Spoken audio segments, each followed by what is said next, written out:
क्या आपने कभी सोचा है कि एक इंसान का सब्र, लगन और मुस्तकिल मिजाजी किस तरह इसे कामयाबी के उस मुकाम पर ले जा सकती है जहां इसका नाम तारीख में अमर हो जाए। राहुल द्रविड़ की कहानी भी कुछ ऐसी ही है। एक खामोश, संजीदा और जिम्मेदार खिलाड़ी जिसने अपनी मेहनत और इस्तकामत से क्रिकेट की दुनिया में वो मुकाम हासिल किया जो शायद ही किसी और के नसीब में हो। आज हम आपको इस क्रिकेटर की ज़िंदगी के इन पहलुओं से रोशनास कराने जा रहे हैं जिन्हें जानकर आप हैरान रह जाएंगे। राहुल द्रविड़, जिन्हें आज दुनिया दी वॉल के नाम से जानती है, 11 जनवरी 1973 को कर्नाटका के शहर बेंगलोर में पैदा हुए। इनका ताल्लुक एक मतवस्त हिंदू खानदान से था जहां तालीम को खास अहमियत हासिल थी। उनके वालिद श्रीनिवास द्रविड़ एक जैम कंपनी में काम करते थे, जबकि इनकी वालदा पुष्पा द्रविड़ एक प्रोफेसर थी। शायद यही वजह थी कि राहुल को बचपन से ही पढ़ाई का शौक था और इनकी शख्सियत में संजीदगी और मेहनत की जड़ें इनके घर के माहौल से आती। राहुल द्रविड़ का तलीमी सफ़र भी मिसाली रहा। इन्होंने saint Joseph boys high school और बाद में saint Joseph college of commerce Bangalore से अपनी तालीम मुकम्मल की। बचपन में वो एक गैर मामूली ज़हीन तालिबे इल्म थी और खेलों के साथ साथ पढ़ाई में भी बेहतरीन कारकर्दगी दिखाते थे। राहुल को क्रिकेट का शौक बहुत छोटी उम्र से हो गया था। स्कूल की टीम में खेलते वक्त ही इनकी सलाहियतों को पहचाना जाने लगा। वो हमेशा जिम्मेदारी के साथ खेलते और मुखालिफ टीम के सामने डट जाया करते थे। यही जज्बा था जिसने इनके कोचेस और साथी खिलाड़ियों को यकीन दिलाया कि ये लड़का एक दिन क्रिकेट की दुनिया में बड़ा नाम कमाए। बचपन में ही इन्होंने क्लब क्रिकेट खेलनी शुरू की और मुख्तलिफ मुकामी टूर्नामेंट्स में शिरकत की, जहां इनकी कारकर्दगी ने क्रिकेट के माहिरीन की तवज्जो हासिल की। इनकी बैटिंग का अंदाज उस वक़्त से ही इनकी मुस्तकिल मिजाजी और सब्र की निशानदही करता है। बेंगलोर की गलियों में क्रिकेट खेलने वाला ये खामोश और संजीदा लड़का जल्द ही एक गैर मामूली खिलाड़ी के तौर पर उभरने लगा। राहुल द्रविड़ की इब्तदाई ज़िंदगी में इनकी शख्सियत की तामीर, क्रिकेट के लिए जुनून और जिम्मेदाराना अंदाज इनके मुस्तकबिल के लिए राहें हमवार करने में अहम साबित हुए। राहुल द्रविड़ का इंटरनेशनल क्रिकेट की दुनिया में पहला कदम किसी मामूली मौका से कम नहीं था। 1996 में इन्हें इंग्लैंड के तारीखी मैदान लॉर्ड्स में अपना डेब्यू करने का मौका मिला, लेकिन यह मौका इन्हें वैसे ही नहीं मिला था, बल्कि इनकी क्लब क्रिकेट और फर्स्ट क्लास क्रिकेट में शानदार कारकर्दगी का नतीजा था। 1996 में भारत को इंग्लैंड के खिलाफ एक मजबूत मिडल ऑर्डर बैट्समैन की ज़रूरत थी। इस वक्त भारतीय टीम के कोच अजीत वाडेकर और कप्तान मोहम्मद अजहरुद्दीन की नज़र राहुल द्रविड़ पर पड़ी, जो फर्स्ट क्लास क्रिकेट में मुसलसल शानदार कारकर्दगी दिखा रहे थे। द्रविड़ को इस मुश्किल दौरे के लिए टीम में शामिल किया गया और यूं क्रिकेट की तारीख का एक नया बाब शुरू हुआ। जब टीम को इनकी अशद ज़रूरत थी, राहुल द्रविड़ ने ऐसी इनिंग्स खेली जिसने सबको हैरान कर दिया। इन्होंने अपने पहले ही मैच में 95 रन की शानदार इनिंग्स खेली। हालांकि वो अपनी सेंचुरी से सिर्फ 5 रन की दूरी पर आउट हो गए थे, मगर इनकी बैटिंग तकनीक, सब्र और तहम्मुल ने सबको मुतासिर किया। ये इनकी बैटिंग का आगाज़ था जो आने वाले बरसों में इनकी मजबूत शख्सियत और खेल का आईनादार बनने वाला था। राहुल द्रविड़ ने अपना डेब्यू तो शानदार अंदाज में किया, लेकिन इनका सफ़र आसान नहीं था। शुरू के कुछ सालों में इन्हें वनडे क्रिकेट में अपनी जगह मुस्तहकम करने में मुश्किलात का सामना करना पड़ा।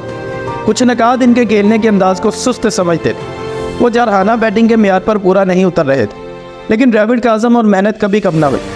टेस्ट क्रिकेट में इनकी कारकर्दगी मुसलसल बेहतर होती रही और वो भारतीय मिडल ऑर्डर का लाजमी हिस्सा बन गए। 1997 में जनूबी अफ्रीका के खिलाफ खेले गए मैच में इन्होंने अपनी पहली सेंचुरी बनाई। वो इनके चंद भारतीय बैट्समैनों में शामिल हो गए जो मुश्किल हालात में भी परफॉर्म कर सकते थे। इनकी मुसलसल मेहनत और कारकर्दगी ने इन्हें 1999 के वर्ल्ड कप में भारतीय टीम का हिस्सा बनाया। 1999 का वर्ल्ड कप राहुल द्रविड़ के वनडे कैरियर के लिए एक टर्निंग पॉइंट साबित हुआ।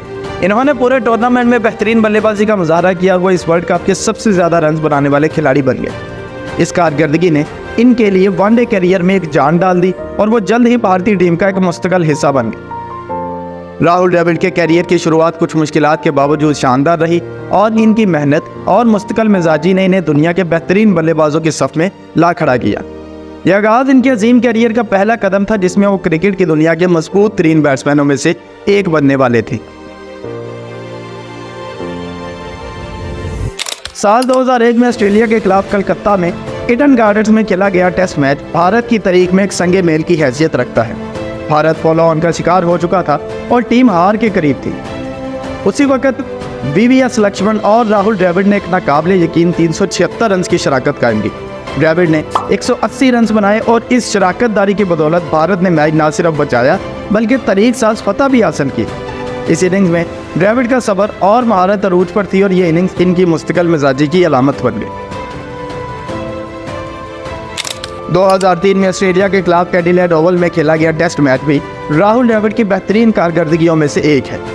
भारत पहली इनिंग्स में मुश्किलात का शिकार था, मगर द्रविड़ ने 233 रन की शानदार इनिंग्स खेलकर टीम को एक मजबूत बुनियाद फराहम की। इसके बाद जब दूसरी इनिंग्स में भारत को हदफ हासिल करना था तो द्रविड़ ने 72 रन की नॉट आउट इनिंग्स खेली और भारत को तरीखी फतह दिलाई। इनकी ये इनिंग्स भारतीय क्रिकेट की तारीख में हमेशा याद रखी जाए। साल 2002 में इंग्लैंड के खिलाफ एडिंगले में खेली गई एक और इनिंग्स द्रविड़ की मजबूत तकनीक और मुश्किलात हालात में परफॉर्म करने की सलाहियत की मिसाल है। इस मैच में पिच और मौसम बैटिंग के लिए साजगार नहीं थे, लेकिन द्रविड़ ने इंग्लिश बॉलर्स का डटकर मुकाबला किया और 148 रन बनाए। उनकी इस इनिंग्स ने भारत को एक मजबूत पोजीशन पर ला खड़ा किया और भारत ने यह मैच एक इनिंग से जीत लिया। साल 2006 में वेस्टइंडीज के खिलाफ जमैका टेस्ट में राहुल द्रविड़ की एक और शानदार इनिंग्स सामने आई। जब विकेटें तेजी से गिर रही थी, द्रविड़ ने पहली इनिंग्स में 81 रन बनाए और दूसरी इनिंग्स में 68 रन की नॉट आउट इनिंग्स खेली। उनकी इस कारकर्दगी की बदौलत भारत ने यह मैच जीता और सीरीज में कामयाबी हासिल की। ये इनिंग्स इनकी क़ियादत और खेल की जहानत की बेहतरीन मिसाल है। साल 2008 में ऑस्ट्रेलिया के खिलाफ पर्थ में द्रविड़ ने इंतहाई मुश्किल हालात में 93 रन की इनिंग्स खेली। अगरचे वो सेंचुरी मुकम्मल न कर सके, लेकिन इनकी इस इनिंग्स ने टीम को मजबूत बुनियाद फराहम की और भारत ने इस टेस्ट मैच में ऑस्ट्रेलिया को शिकस्त दी। अगरचे राहुल द्रविड़ को ज़्यादातर टेस्ट क्रिकेट में इनकी कारकर्दगी की वजह से याद किया जाता है, लेकिन वनडे क्रिकेट में भी इन्होंने ऐसी शानदार इनिंग्स खेली हैं जो आज भी शायकीन के जहनों में नक्श है। द्रविड़ की बैटिंग में तकनीकी महारत और मुस्तकिल मिजाजी के साथ साथ इन्होंने एक रोज़ा मैचों में भी बेहतरीन कारकर्दगी का मुजाहरा किया, चाहे वो मिडल ऑर्डर में खेले या विकेट कीपिंग करें।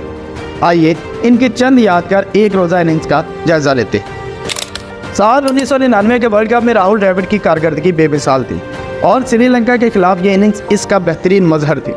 भारत ने श्रीलंका के खिलाफ ये वाइट आउटर में खेला, जहां द्रविड़ ने 145 रन की शानदार इनिंग्स खेली।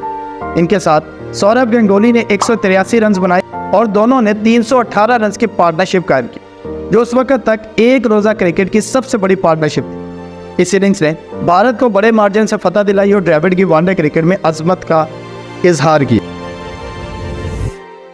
साल 2002 में वेस्टइंडीज के खिलाफ पोर्ट ऑफ स्पेन में राहुल द्रविड़ ने 84 रन की शानदार इनिंग्स खेली, जिसमें इन्होंने भारतीय टीम को एक मुश्किल सूरत हाल से निकाला। ये मैच बारिश से मुतासिर और भारत को एक मुश्किल हदफ का सामना था, लेकिन द्रविड़ अपनी जिम्मेदाराना बैटिंग के जरिए टीम को फतह के करीब ले आए। इनकी ये इनिंग्स इनके सब्र और दबाव में बेहतरीन कारकर्दगी दिखाने की सलाहियत का मजहर है। साल 2005 में जनूबी अफ्रीका के खिलाफ कोची में खेले गए मैच में द्रविड़ ने एक और यादगार इनिंग खेली। भारत को जीतने के लिए एक मुश्किल हदफ का सामना था, लेकिन द्रविड़ ने 75 नॉट आउट रन की इनिंग्स खेलकर टीम को फतह दिलाई। उनकी इस इनिंग्स में जिम्मेदारी और मुस्तकिल मिजाजी का मुजाहरा देखने को मिला और भारत ने 2 विकेटों से मैच जीता। राहुल द्रविड़ की एक रोज़ा क्रिकेट की इनिंग्स इनकी शानदार बैटिंग, जिम्मेदाराना अंदाज और मुश्किल हालात में टीम को सहारा देने की सलाहियत का मुंह बोलता सबूत है। इन्होंने हमेशा अपनी टीम को मुश्किल तरीन हालात से निकाला और अपनी मुस्तकिल मिजाजी और मेहनत की वजह से वनडे क्रिकेट में भी अहम किरदार अदा किया। राहुल द्रविड़ ने अपने टेस्ट कैरियर में कुल 13,288 रन बनाए, जिसमें 36 सेंचुरियां और 63 निस्फ सेंचुरियां शामिल हैं। इसी तरह वनडे क्रिकेट में भी राहुल द्रविड़ ने बेहतरीन कारकर्दगी का मुजाहरा किया है। इन्होंने वनडे करियर में 10,899 रन बनाए, जिसमें 12 सेंचुरियां और 83 निस्फ सेंचुरियां शामिल हैं। राहुल द्रविड़ की रिटायरमेंट एक ऐसा लम्हा था जिसने क्रिकेट के शायकीन को जज्बाती कर 2012 में क्रिकेट की दीवार दी वॉल ने खेल को खैरबाद कह दिया और यह इनकी शानदार कैरियर का इख्तिताम था। रिटायरमेंट के मौका पर द्रविड़ ने कहा, हर क्रिकेटर को एक दिन ये फैसला लेना होता है कि कब खेल को छोड़ना है और मेरे लिए ये सही वक्त था। मैंने अपने दिल की सुनी और यह फैसला किया। द्रविड़ की रिटायरमेंट के बाद भी क्रिकेट से इनका रिश्ता बरकरार रहा। इन्होंने नौजवान क्रिकेटर्स की रहनुमाई के लिए कोचिंग का रास्ता अपनाया। इन्हें भारतीय अंडर 19 टीम और इंडिया ए का कोच बनाया गया। जहां इन्होंने कई नए खिलाड़ियों की तरबियत की जो बाद में बैनुल-अक़वामी सतह पर भारत के लिए खेले। इनकी क़यादत में भारत ने 2018 में अंडर 19 वर्ल्ड कप जीता। बाद 2021 में इन्हें भारतीय सीनियर क्रिकेट टीम का हेड कोच मुकर्रर किया गया। राहुल द्रविड़ की मिरास क्रिकेट की तारीख में हमेशा कायम रहेगी। इनकी तकनीक, इनकी क्लास और इनका पुरसकून मिजाज आज के दौर में भी एक मिसाल है। वह एक ऐसे खिलाड़ी थे जिन्होंने हमेशा खुद को टीम के मुफाद के लिए कुर्बान किया और इस कुर्बानी ने इन्हें दी वॉल का लक़ब दिया। क्रिकेट के मैदान में इनकी कमी हमेशा महसूस की जाए, लेकिन इनका असर हमेशा जिंदा रहेगा। इन्होंने ना सिर्फ अपनी बैटिंग से दिल जीते बल्कि अपनी शख्सियत और इखलाक से भी दुनिया भर में इज्जत कमाई। इनकी अज़मत हमेशा भारतीय क्रिकेट की तारीख का एक सुनहरी बाब रहेगी। तो दोस्तों, अगर आपको ये वीडियो पसंद आई हो तो वीडियो को लाइक करना मत भूलें, हमारे चैनल को सब्सक्राइब करें और कमेंट सेक्शन में बताएं कि अगली वीडियो हम किस प्लेयर पर बनाएं।